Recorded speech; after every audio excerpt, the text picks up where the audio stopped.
Bien, buenas tardes.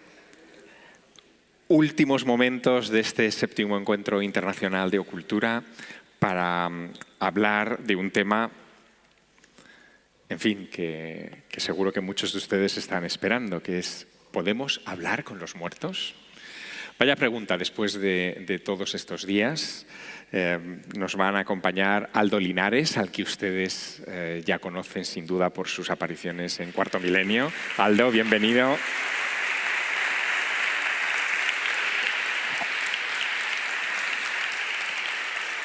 Aldo es el reciente fichaje, reciente entre comillas, de un grupo de investigación que fundó en 1987 el sacerdote jesuita José María Pilón. Él organizó un grupo de expertos para estudiar fenómenos paranormales, casas encantadas, sucesos que se escapaban fuera de la norma, de lo común. Y hicieron un gran trabajo, hacen un gran trabajo desde hace muchos años. Miembro de ese equipo desde hace mucho tiempo, desde el principio, es Piedad Cabero, a la que también pido un aplauso.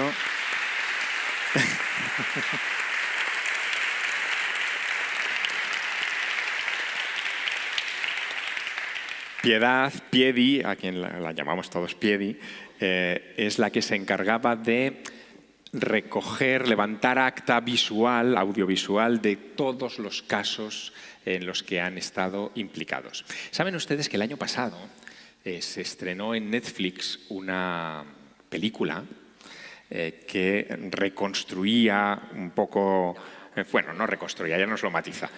Se inspiraba en las historias del grupo EPTA y del padre José María Pilón, que sin duda igual muchos de ustedes han visto, se llamaba Fenómenas. Cuando se investigan fenómenos paranormales, lo primero que hay que hacer es descartar precisamente los fenómenos normales. ¡Ay, para! ¿Qué está aquí? ¡Joder! Venga, Fenómenas, vamos. Cuando nos mudamos, empezamos a escuchar ruidos extraños. Todo se puede explicar, Sí, ¿vale? sí, yo era de los tuyos, pero lo que pasa aquí no es normal. No se preocupen que vamos a descubrir lo que pasa aquí. ¿Esto seguro? Si se hace con conocimiento, sí. Dime quién eres. ¡Haced que pare, por favor! He sido yo. Esto no es cosa de vivos. Que no son necesarias las máquinas para saber que aquí ocurre algo. Es algo muy gordo. Hay cosas que suceden en la vida que no tienen una explicación sobrenatural. ¿No has escuchado lo que ocurre aquí, por favor?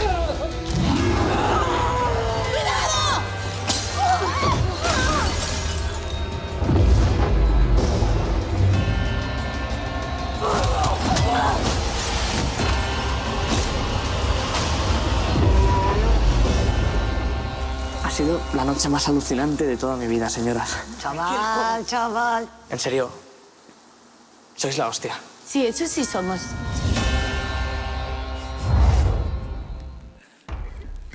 Al frente del reparto de esta película estaba nuestra invitada especial de este momento, que es la actriz Belén Rueda, que está también con nosotros. Belén, bienvenida.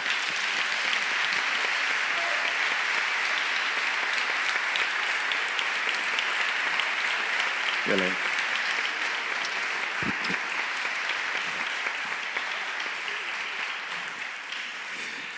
Bueno, claro, el cine siempre tiene sus códigos y tiende, evidentemente, a espectacularizar las cosas que muchas veces en las investigaciones no están, ¿no? O no, desde luego, con esa intensidad. Pero tú hiciste una cosa, Belén, que siempre me gustó mucho de esta producción, y es que te acercaste a los personajes reales que teníais que encarnar en la película. A las personas. A las personas. ¿Cómo fue esa aproximación y cómo llegas tú a Fenómenas? Bueno, habías hecho El Orfanato, habías hecho otras películas donde lo psíquico siempre estaba un poco detrás, pero ¿cómo llegas a mí es esto? un mundo que me fascina. Eso no significa que muchas veces entres en determinados códigos, porque no hay un solo camino para este tema. Hay muchísimos y muchísimas ideas sobre esto y muchísimas formas de vivirlo.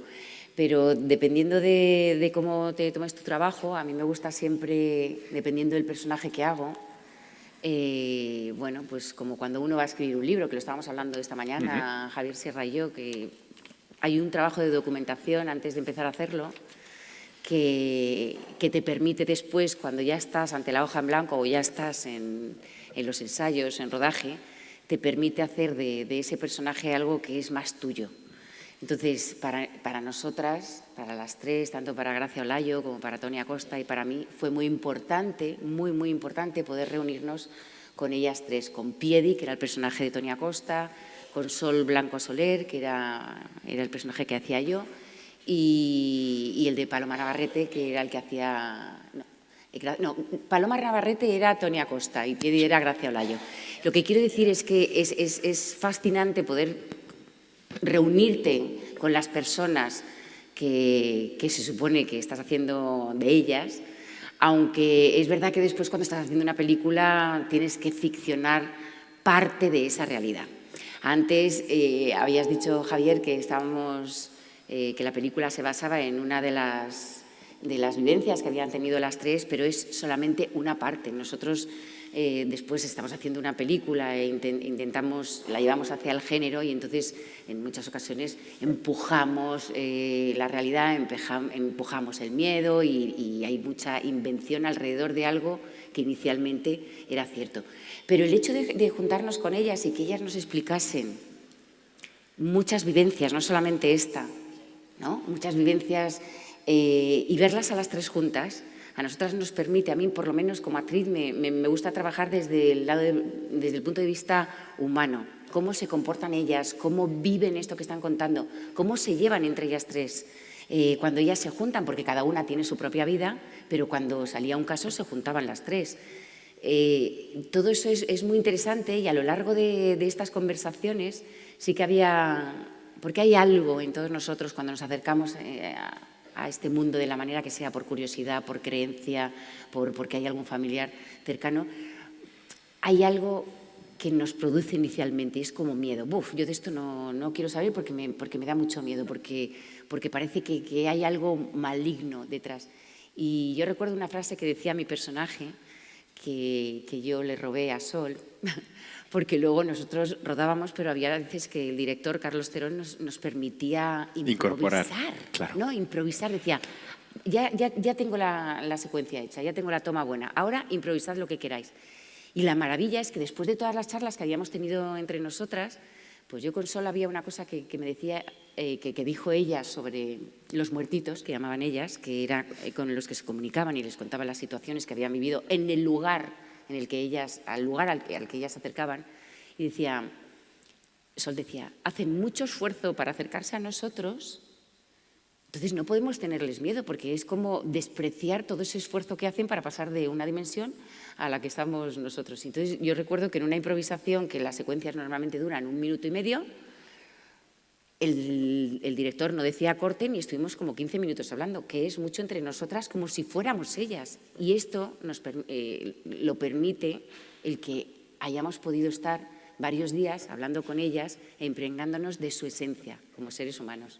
La película tiene que ver en su arranque con un caso, que es el caso en fin, de unos fenómenos extraños, paranormales que están sucediendo en un anticuario de Madrid, el Baúl del Monje. Piedi, tú llegaste allí con Sol y con el equipo. Sí. A ver si esto funciona. Está abierto. Sí.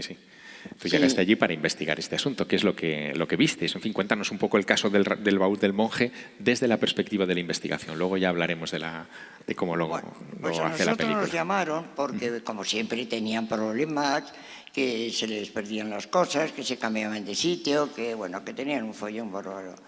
Y entonces, pues cuando llegamos, era una almoneda, que quiere decir un sitio donde tú llevas los muebles que no quieres, o los cuadros, lo que sea, entonces ahí los venden y se quedan con un tanto por ciento, con lo cual allí había de todo, relojes, palatos, muebles, pero todo muy raro.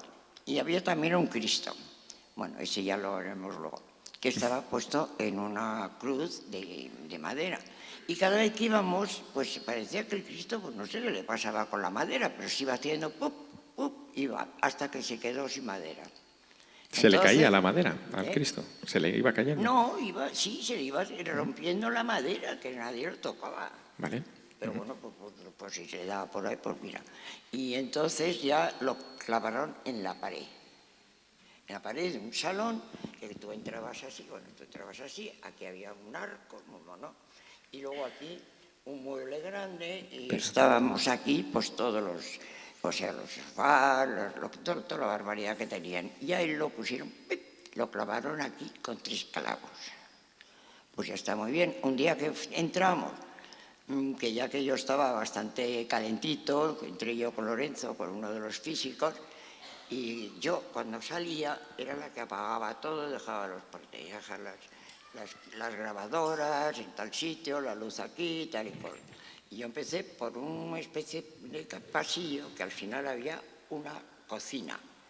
Y tenía una puerta que era muy difícil de cerrar. Pero bueno, ya la cogí para cerrar porque bueno, pues para no tener tanto lío de luego tener que grabar. Y nada, y me puse una luz, una grabadora, y nada, nos fuimos. Y cuando volvimos, no podíamos encender la luz. Decíamos, pero vamos a ver, ¿qué pasa aquí? Si le ponemos todo pli, nada. El dueño se había ido, lo llamamos y le dijimos, oye, mira, que aquí no hay luz. ¿Cómo que no? Si ya sabía cuando llegó. Pues dijo, cuando tú sí, pero yo no. Entonces, no, pues saliros de ahí porque va a pasar de todo. Pero si ya nos había pasado de todo, que nos iba a pasar más nada.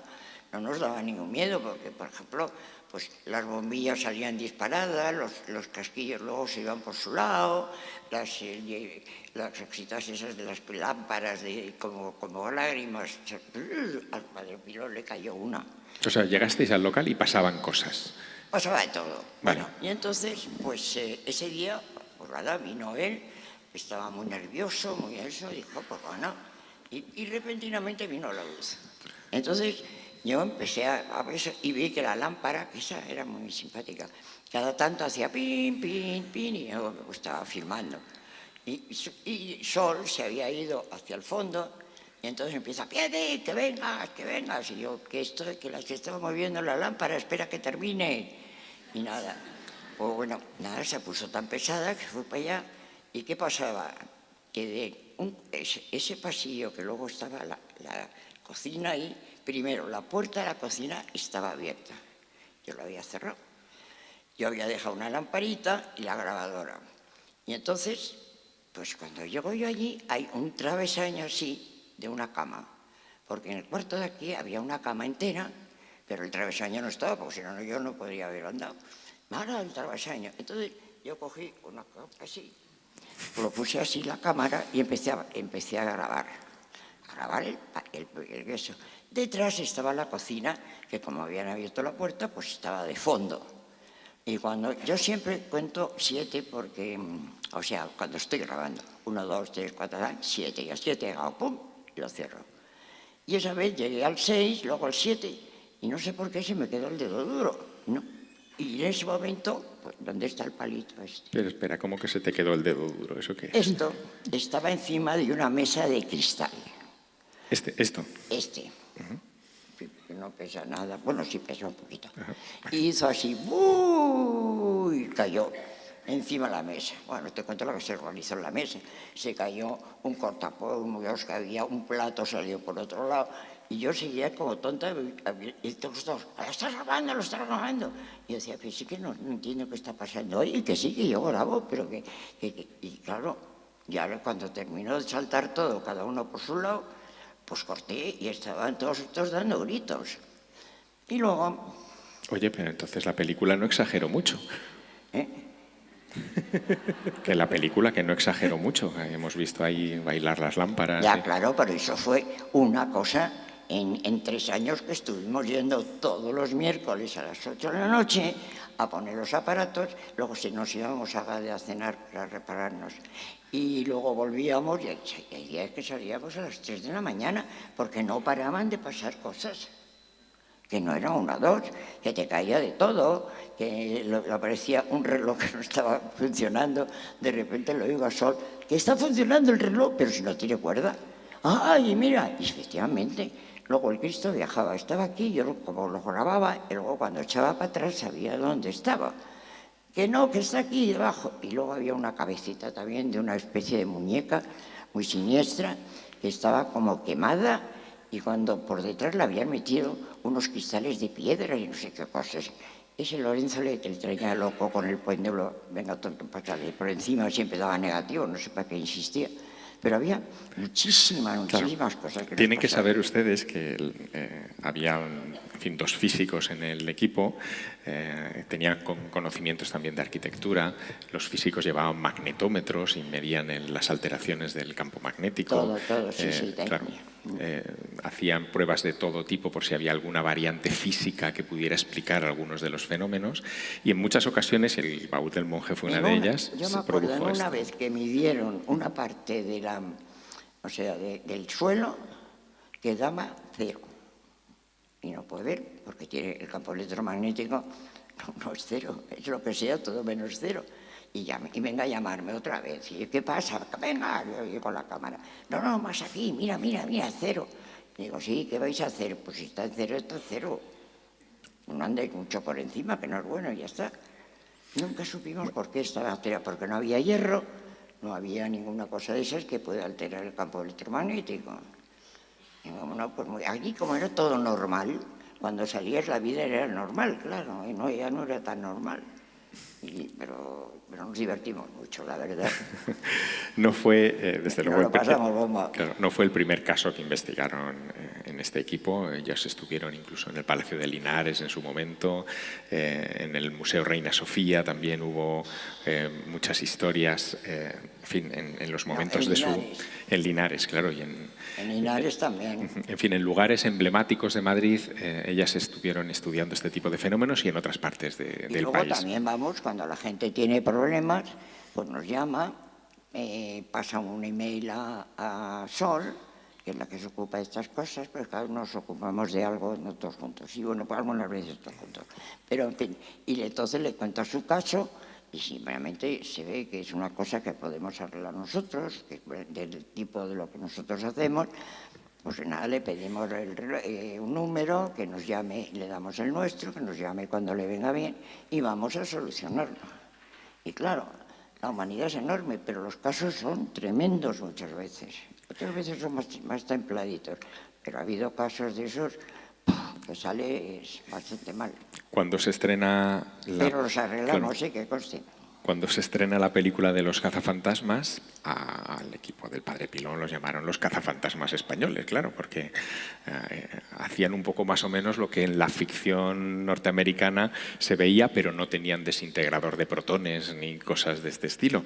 Trabajaban de otra manera. Y una de las cosas que ellos hacían, que era muy curioso, piensen que al frente estaba un sacerdote católico, jesuita, en fin, apostólico romano y, en fin, muy apostólico, ¿no?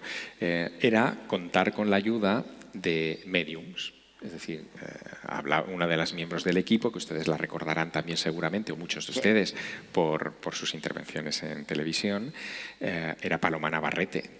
Estuvo muchos años como parte del equipo. Paloma falleció hace muy poco tiempo. Y hace 2 años ya.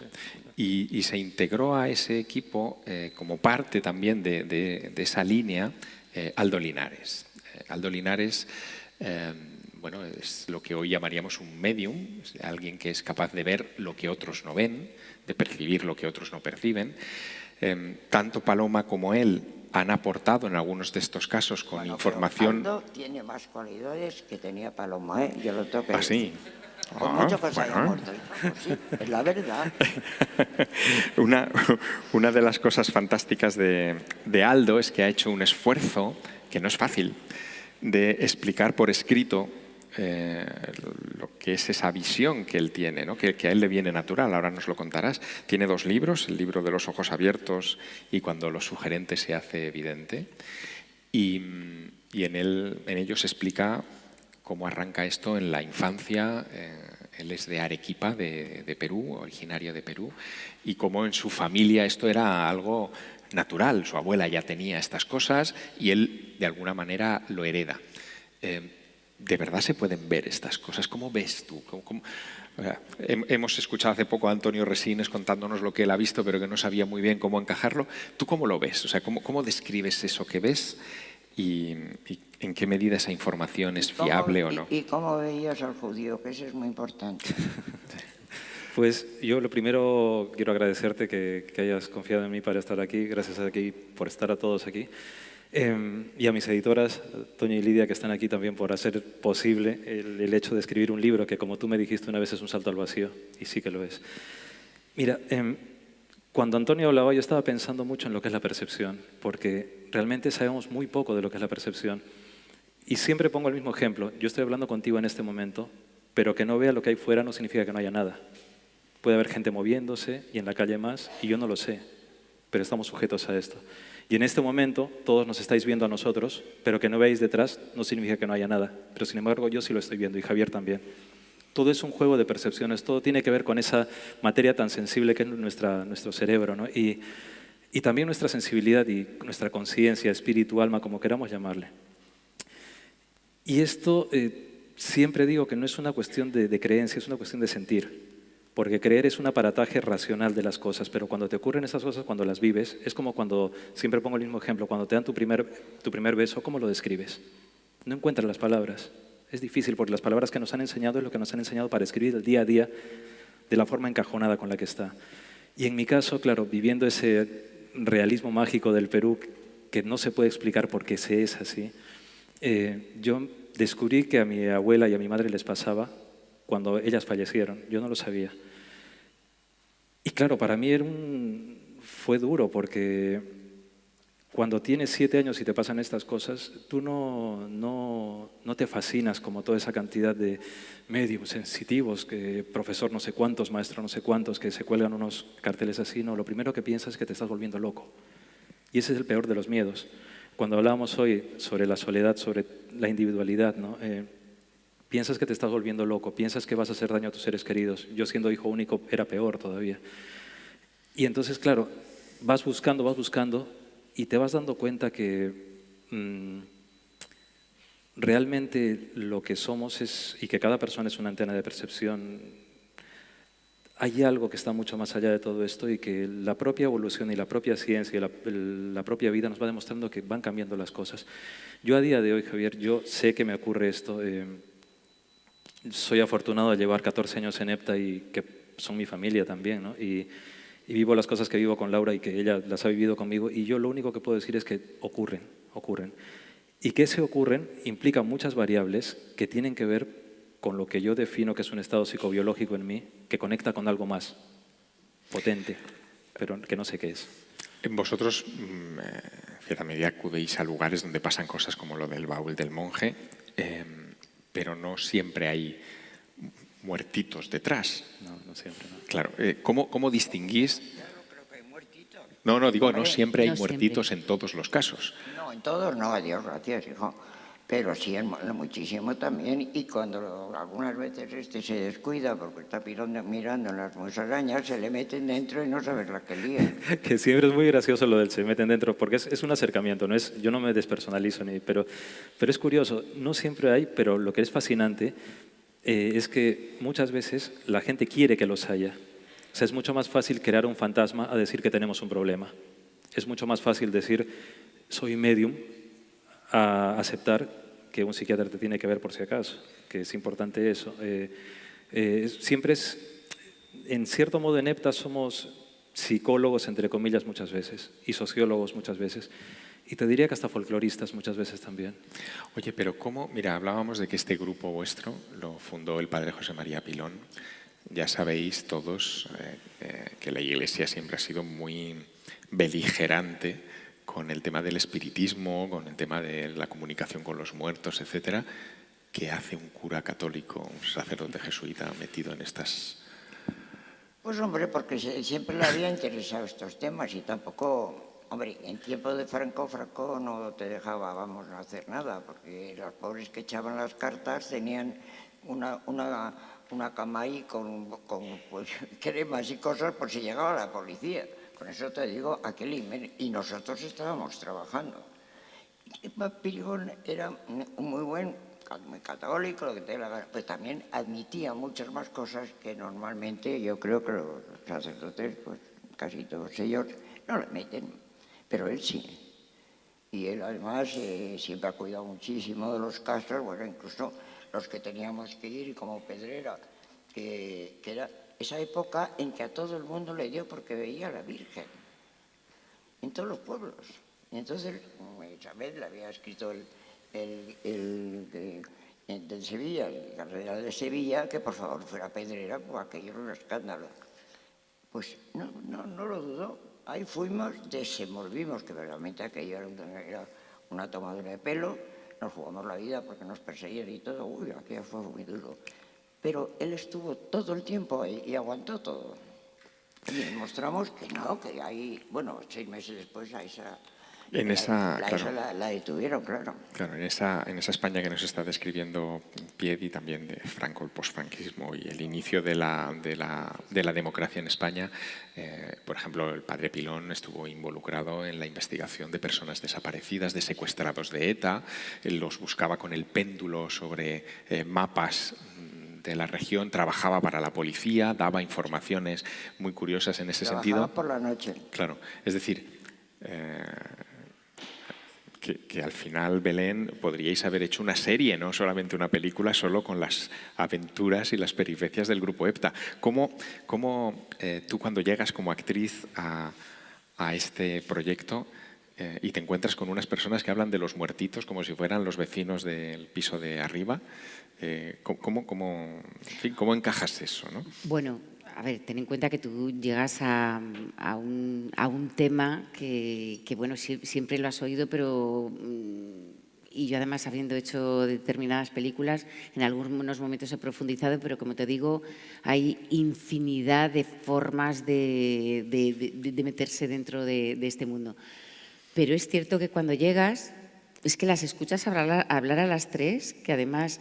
nos pasó una cosa muy divertida porque entre ellas llevan muchísimos, bueno, Paloma ya no está, pero llevan muchos años juntas y las tres tienen muchísimo carácter. Entonces, cuando nos explicaban las cosas, a veces incluso se quitaban la palabra, no, porque esto era así, porque no, pero déjame explicarlo a mí porque yo lo viví, porque tal.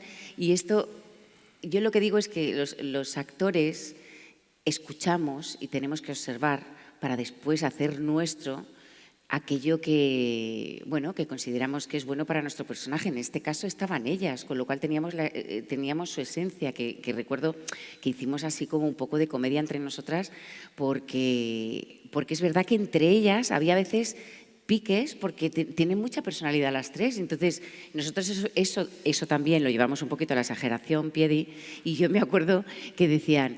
pero nosotras no nos llevamos así. Y decía la otra, pues sí, a veces sí, pues no, es que no nos llevamos así. Digo, pero si es que lo estamos viendo. Quiero decir, la claridad, cuando vas a hablar con unas personas de estos temas que son también tan delicados, pues porque uno entra o otros no entran, pero cuando estás haciendo un personaje tienes que intentar ser lo más honesto posible con tus personajes, y hay un tiempo en el que crees, pero es que las escuchas hablar y hablan con tal naturalidad de cosas que para nosotros son tan ajenas o tan extrañas o tan desconocidas, que hay un momento que a mí por lo menos me sirvió, y a las tres también, tanto a Gracia como a Toni. Toni estaba... Toni Acosta estaba como muy metida en el personaje, y recuerdo que hasta ella decía, esta noche he soñado con esto es una señal. Hay algo dentro de nuestro trabajo en el que, bueno, pues hay una cierta psicosis también. Yo cuando he hecho películas en las que, bueno, pues hay algo extraño y se pasa miedo, yo he pasado a veces miedo, pero he pasado miedo porque, perdonadme, pero la mala gente que tengo alrededor cuando estoy rodando, pues me dan sustos cuando no deben.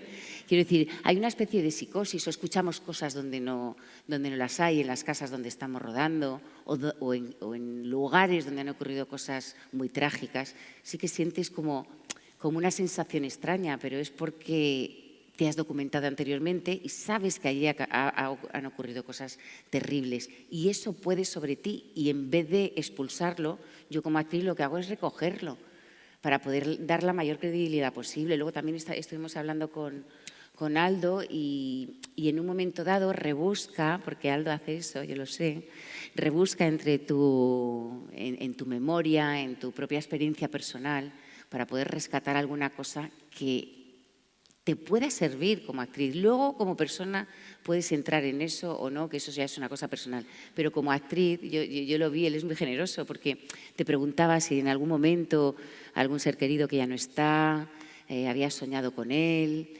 Y a mí el resumen de la conversación con ellas me pareció que era que no hay que tener miedo a determinadas cosas, porque creas o no creas, las personas que ya no están aquí físicamente están con nosotros. Entonces, ellas nos permitieron, para crear los personajes, una creencia a lo mejor momentánea, porque ellas han tenido muchas experiencias que nosotras no hemos tenido, sino que solamente por lo que nos cuentan, pero poder impregnarnos de cómo lo vive alguien que está realmente involucrado. Y yo creo que los actores tenemos que estar muy abiertos, no solamente con estos temas, no sé, tenemos la posibilidad de vivir muchas vidas que no nos pertenecen. Mar Adentro era una mujer que tenía esclerosis múltiple y si tú te dejas contar y observar con generosidad aquello que te quieren contar, lo contarás desde un lugar mucho más interno, no solamente de exterior, de tengo palabras y cuento. Hay mucha gente que nos dice, no sé cómo memorizáis esto, todo lo que tenéis que memorizar, que continuamente tienes que estar memorizando texto.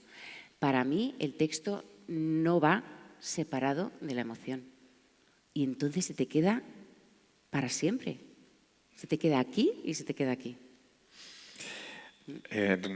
A veces uno puede tener la tentación de acercarse a este tipo de investigaciones como las que vosotros hacéis con la idea de que, bueno, esto es una cosa muy reciente, quizá movido por el auge del espiritismo en el siglo XIX, que llega a esta época.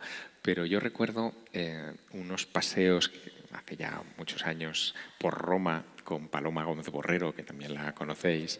Paloma Gómez Borrero fue durante muchos años corresponsal de Televisión Española en Roma y, en fin, una periodista muy, muy, muy querida. Y ella, que bueno, también era católica, apostólica y romana, y que estas cosas de los espíritus parece que estaban en otra dimensión de su sistema de creencias, ella en cambio había estudiado mucho la historia de los fantasmas y de este tipo de fenómenos en la antigua Roma y se dio cuenta de que en Julius Obsequens y en muchos cronistas del siglo I, II, incluso bueno, y de antes de Cristo, de época romana, había referencias muy, muy específicas, ¿no? a fenómenos que eran como los del baúl del monje, objetos que se movían en casas de unos, de otros, que se atribuían a los lares, entonces, ¿no? a los espíritus de las casas en los que creían los romanos. Y Paloma os conoció. Yo hablé mucho con Paloma de vosotros en sobremesas en su casa a las afueras del Vaticano y ella estaba convencida de que efectivamente vosotras estabais trabajando con una materia de una trascendencia importante, pero que también la Iglesia le iba a costar mucho, pese a que estaba Pilón por medio, llegar a aceptar esto, ¿no? Yo no sé ahora cómo lo veis esto, cómo, por ejemplo, si tú tienes algún conflicto en ese sentido, ¿no? Cuando abordas este tipo de visiones y de repente te sientes observado y dices, ¿qué pensarán de mí, ¿no? Pues mira, me siento, además es una cosa que es habitual, tanto con EPTA. EPTA es el nombre del grupo al que se dan ellos. En nuestro grupo mucha gente cuando vamos a los casos siempre dicen, pero sois normales. Sí, a Laura le preguntan, pero Aldo es normal, o sea, es un poco así, ¿no? Pero ¿sabes lo curioso? Lo que sí te da la sensación de todo esto a lo largo de las investigaciones es que cuando te encuentras con la gente más férrea, digamos, son un poco cáscara. Porque tenemos así de casos de eso no existe, eso es mentira, eso es mentira. Pero luego de puertas para adentro, oye, ¿me puedes echar una mano? Pero que nadie se entere, por favor, porque tal. O sea, ¿sabes? Una cosa es la imagen que se muestra y otra es la vulnerabilidad de la persona ante lo desconocido. Y en todo eso hay un mare magnum muy interesante. Y además hay otra cosa muy, muy curiosa, porque más allá de cultos religiosos, de creencias, no sé, a lo mejor piensas lo mismo que yo, ¿no? Pero creo que el misterio, y que todo es misterio, te da una posibilidad grandiosa que es ser un libre pensador, ¿sabes? Porque te expone a ti mismo de tal manera, con tanta desnudez, que entonces los dogmas y todas estas cosas las ves desde un punto de vista más sencillo. Te das cuenta que los misterios, que ver un fantasma, por decirlo así, no es tan distinto a ver una noche estrellada. No es tan distinto, porque cuando tú ves un fantasma te quedas así y dices, wow.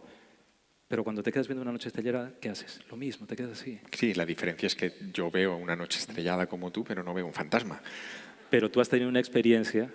Sí, pero es otro tipo de experiencia. Es otro tipo, pero te ha confrontado con tu individualidad, con lo desconocido. Sí, pero tú ves un fantasma Sí, y hablas con él. Sí, pero ¿sabes lo curioso de eso? Lo curioso es que a día de hoy, viendo y percibiendo que no estoy las 24 horas, o sea, esto es como una llave que he aprendido a utilizar y que es una cosa... O sea, para mí sería absurdo, grosero e indisciplinado estar viendo todo el tiempo y estar dando mensajes invasivos, ¿no? Esto es como en EPTA. Y con EPTA no vamos a un sitio si no nos llaman. Y en este caso conmigo es igual. Yo tengo que abrir esto para que sirva para algo. Pero en ese pulso, digamos, educativo hacia mí mismo, me he dado cuenta que cuanto más disciplinado sea con esto, mejor voy a poder comprender o intentar comprender por qué me ocurre esto. Por eso estoy tan agradecido de las pruebas médicas que se me han hecho, porque necesito intentar comprender lo que te decía. Yo aprendo más del misterio leyendo libros de ciencia y de arte más que del propio misterio. Hay otro punto que sí que quiero sacar porque, en fin, vivimos en un mundo, en un mundo material que es que vosotros nunca habéis cobrado nada. Es decir, creo que esto es importante. Tú, por ejemplo, a diferencia de, en fin, otra gente que dice que tiene estas cosas, decías, lo que gratis me ha dado Dios, es una de tus frases, gratis tengo que darlo, pero el grupo EPTA tampoco ha cobrado nunca. A ver, ¿qué me está contando algo? Espera. ¿Cómo? Cuéntalo. Estaba esperando que acabara y me parece normal, ¿no? Pues sí, os quería contar que el padre Pilón, cuando nos reunió la primera vez, esto hará 38, 39 años, nos dio unos consejos que eran el siguiente. Vosotros vais a ayudar a la gente. Cuando se ayuda a la gente, no se cobra. Cuando tengáis un caso muy, muy, muy difícil, hasta que no terminéis, no salís de ahí. Y así los hemos cumplido desde entonces. Y es verdad. Y si me permites, Javier, respecto a lo de no cobrar, es que yo cuando dije eso, yo me pregunto qué es Dios. ¿Qué es Dios en realidad? O sea, no lo hago desde un punto de vista religioso, sino lo hago desde un punto de vista de deslumbrado, por decirlo así, de sentirme un hormigón de muchas cosas, ¿no? Pero lo que sí tengo muy claro es que, y es una convicción que la tengo, sé que si yo hiciese eso, primero estaría fallando lo que soy yo y sobre todo estaría fallando a la razón de ser por la que me ocurre esto, que son mi madre y mi abuela, que les pasaba lo mismo. Sé que donde estén ellas, si hiciese eso, mira que soy cabezón, mi cabeza estaría disparada por allí. Y sé que lo que a mí me ocurre se convertiría en artificio y entonces el arte se convertiría en espectáculo. Y no. Yo quería preguntaros una cosa más que me sirve además un poco para abrochar, para cerrar este encuentro de ocultura y que tiene que ver con la pregunta que da título a esta mesa redonda. Claro, yo pediría un sí o un no, una respuesta contundente, pero entiendo que en estas cosas la contundencia también es un poco rara, ¿no? Pero ¿creéis que realmente que se puede hablar con los muertos? ¿Es creencia o es Pues mira, si no convicción? creyéramos no estaríamos aquí. Vale. Pero hay convicción absoluta. Absoluta. Belén, ¿tú qué piensas de esto? Yo creo que las personas que no están viven en nosotros. Siempre. Cuando hay amor, viven en nosotros. Y ahí lo dejo. Lo que pasa es que a mí sí que me gusta leer y soy curiosa y me gusta, bueno, pues saber, más allá de aquello que se supone que es lo que tienes que saber. Me gusta saber lo que tengo que saber y lo que no quieren que sepa. Pero yo creo que de alguna manera la pérdida y el amor por alguien que has perdido muchas veces te empuja a querer creer determinadas cosas. Yo soy muy racional, pero dentro de esa racionalidad sí que creo que hay una energía que va más allá de nuestros cuerpos. Que hay más que cuerpo físico. Simplemente es una energía. Y esa energía puede ser incluso el amor. O sea, quiero decir, no tiene que ser algo concreto. Aldo, claro, tú los ves. Pero No, hay pero un no me fío de todo, ¿eh? Ahí, a eso quería llegar. Es decir, igual que, bueno, nos ha estado contando Antonio Resines que lo suyo cree que es producto de químicos o de drogas que le suministraron en su momento, tú evidentemente no tienes ese, o sea, no consumes ningún tipo de sustancia ni tienes ninguna cosa extraña antes de entrar en una casa encantada ni nada y tienes acceso a eso. ¿Has contemplado alguna vez que pueda ser, puedo proponerme en el lado escéptico, ¿no? Pero que pueda ser fruto de un error de percepción de tu mente o eso ya pasó hace mucho tiempo y sabes que eso no... Mira, siempre sé que soy un ser humano y sé que no soy un mega ordenador ni... Por eso dudo tantísimo de esos mediums sensitivos que las 24 horas del día tienen esa percepción y que pueden hablar con el primo, el hermano, el cuñado. No, siempre digo, el telespíritu, dígame, no existe. Es falso, no existe, no puede ser así. La mediunidad es solamente un teléfono. Es un instrumento, nada más. Tiene que haber un emisor que lo coja para que dé un mensaje al receptor, pero no es nada más. Entonces, siempre intento ser muy cuidadoso conmigo respecto a estas cosas y hacerme demasiadas preguntas que son necesarias porque el primer riesgo que yo puedo correr en todo esto, aparte de fascinarme, es esto. Y no quiero, tengo solamente un cerebro y créeme que lo quiero. Y luego, hay algo interesante en todo esto y me siento muy afortunado de estar en EPTA y de las investigaciones en Cuarto Milenio porque esos datos están ahí y sé que mucha gente puede pensar que no, pero yo sé que no me pongo a rebuscar en las redes, que no me pongo a rebuscar en Google. Yo sé que a Laura le doy la brasa diciéndole estoy nervioso. Cuando vamos a las investigaciones, Pied y Sol me dicen tranquilo, no te preocupes. Yo sé lo que estoy viviendo y sé que en esa pulsión de nervios yo no quiero engañarme a mí mismo, no quiero. Y luego hay una cosa final, Javier. El hecho de que yo tenga acceso a esa realidad no podría dar un juego a una doble percepción de pensar que a lo mejor es otra cosa, pero ¿sabes lo curioso de todo esto? Que afortunadamente cuando se me han hecho las pruebas médicas, las máquinas no se sugestionan. Las máquinas cogen lo que cogen. Y cuando los médicos me han hecho las pruebas, para mí ha sido fantástico. Porque, claro, está evidenciando que mi cerebro trabaja de una forma determinada. Que tendrá una explicación algún día, pero es fantástico porque hace 200 años probablemente yo estaría quemado. Y sin embargo, si puede servir para eso, bienvenido sea.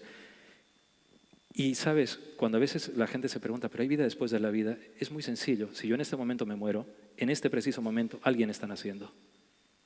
Lo que pasa es que contemplamos la vida como algo muy egocéntrico. Hay algo que es importante en todo lo que hacéis, tanto desde el punto de vista del cine, como desde el punto de vista de tu relato, como de las investigaciones del grupo, y es que de alguna manera os enfrentáis a algo que es tabú en esta sociedad, que es la muerte, es algo que no, de lo que deberíamos quizá hablar y reflexionar y comentar de manera más cotidiana y más natural, y dais esperanza. O sea, sois conscientes que dais esperanza. Sí, ¿no? pero es que hay una cosa clave. O sea, fijaros, y en tiempos en los que corren, ¿no? Que por ejemplo materias como la filosofía, que siempre lo digo, se aparcan porque parece que ser libre pensador no es bueno. Curiosamente, la cosa que nos va a ocurrir a todos y a todas, indefectiblemente, no se nos habla de ello. Es un tabú. ¿Por qué? Probablemente porque haya que mantener corrientes de pensamiento, corrientes de dogmas, corrientes incluso políticas respecto a todo esto, ¿no? Pero la muerte es un hecho. Pero bien es cierto, y muchas veces lo pensamos, ¿no? Cuando nos vamos a dormir cada día, es una muerte también. Entonces, la esperanza es importante. ¿Por qué? Porque es como ver esta botella, ¿no? O sea, yo la veo medio llena, no medio vacía. ¿Qué sentido tiene para mí quitarme a mí la posibilidad de poder sentir esas emociones y esa ilusión en el mejor sentido de la palabra? Si no fuese por eso, no habríamos llegado al espacio, no sabríamos qué hay en el fondo de los mares, no sabría qué pasa con nuestra piel, no podría yo estar hablando en este momento aquí. Si no fuese por eso, apague y vámonos. Hemos visto en estos días, a lo largo de estos días en Zaragoza hemos visto cómo la ciencia se ha aproximado a este fenómeno. Hemos visto también algunas cuestiones vinculadas con la cultura, con la filosofía, en fin, asociadas a la muerte y a los fenómenos que se generan alrededor de la muerte. Vuestra perspectiva es la perspectiva quizá más singular, porque estamos hablando de que se puede atravesar esa membrana que nos separa de los muertos y que parece que hay una energía que, bueno, no es objetivable todavía, pero que conecta. A mí siempre me gustó mucho una historia que os la contaré muy brevemente cuando se produce la Primera Guerra Mundial en Europa. Bueno, hay millones de muertos, el dolor es inmenso, es la época de Proust que comentábamos en una de las jornadas, y hay una preocupación en los científicos de la época por el tema de la muerte como nunca antes, ¿no? Y Thomas Alva Edison, que era el gran científico de la época, el hombre que había inventado el fonógrafo, fijaos, ¿no? o la lámpara incandescente, que había, en fin, trabajado por llevar la corriente eléctrica a las casas en una pelea con Nikola Tesla, que es verdaderamente épica y que cambia la historia de la civilización. Este hombre se obsesiona con construir un teléfono. Apareció el teléfono también en esa época para hablar con los muertos. Invirtió mucho en ese teléfono, la patente está, no llegó a funcionar aparentemente nunca, pero bueno, ahí están esos diseños, y generó una corriente de simpatía mundial por tratar de romper la membrana con el más allá, porque era una necesidad imperiosa dada la cantidad de familias que se habían quedado sin sus seres queridos. Había un dolor, en fin, que es difícilmente cuantificable en su volumen, ¿no? Bueno, Edison no nos dio el teléfono para hablar con los muertos, nos dio en el camino muchas cosas que nos han hecho vivir mejor. Quizá ahí también hay una moraleja curiosa, ¿no? Hay que seguir intentando investigar este asunto que es de capital importancia, saber qué es lo que nos espera, si hay algo después de la muerte, y si en el camino vamos descubriendo cosas, nos haremos mejores como colectivo, ¿no? Como civilización. Y además es bonito porque, fíjate, la ciencia lo está investigando esto. Sin duda, más que nunca. Y además sin sorna, sino realmente con verdadera curiosidad. ¿Qué es la ciencia sino alta magia? ¿Sabes? Antiguamente cuando se hablaba de los científicos se hablaba como que eran grandes magos. Claro, las cosas cambian, pero esto también da que pensar porque siempre buscamos el apoyo en algo externo, en ese teléfono. Pero en realidad... bueno, tú tienes el teléfono dentro, claro. Sí, pero fíjate, pero igual es un poco poético, no lo sé, pero entiendo las cosas así, ¿vale? Cuando tú dices te quiero a alguien, ¿cómo suena mejor? ¿A través de un teléfono o por tu voz?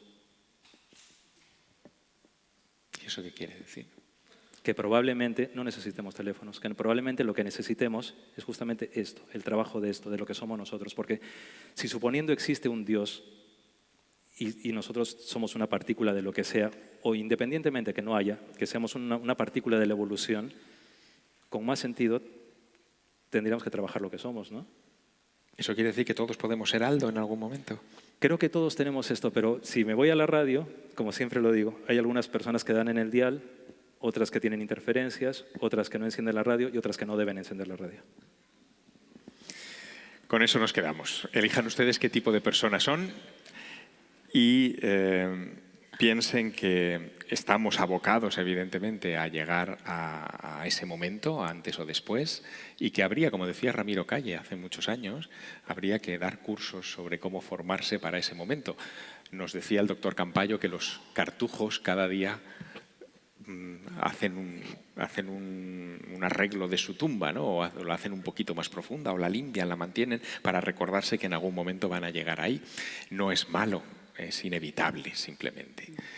Y es desconocido, y es una aventura, pero bueno, está ahí, y ojalá, gracias a vosotros, gracias a científicos, gracias a personas que tienen sensibilidad artística como tú, logremos arañar algo de esa membrana y un día sepamos lo que hay después. ¿Y a ti qué das vos para ello? Bueno, lo intento. Como Señoras, nosotros. señores, con estas palabras cerramos este 7º Encuentro Internacional de Ocultura. Les agradezco mucho la atención y el cariño que nos han dado.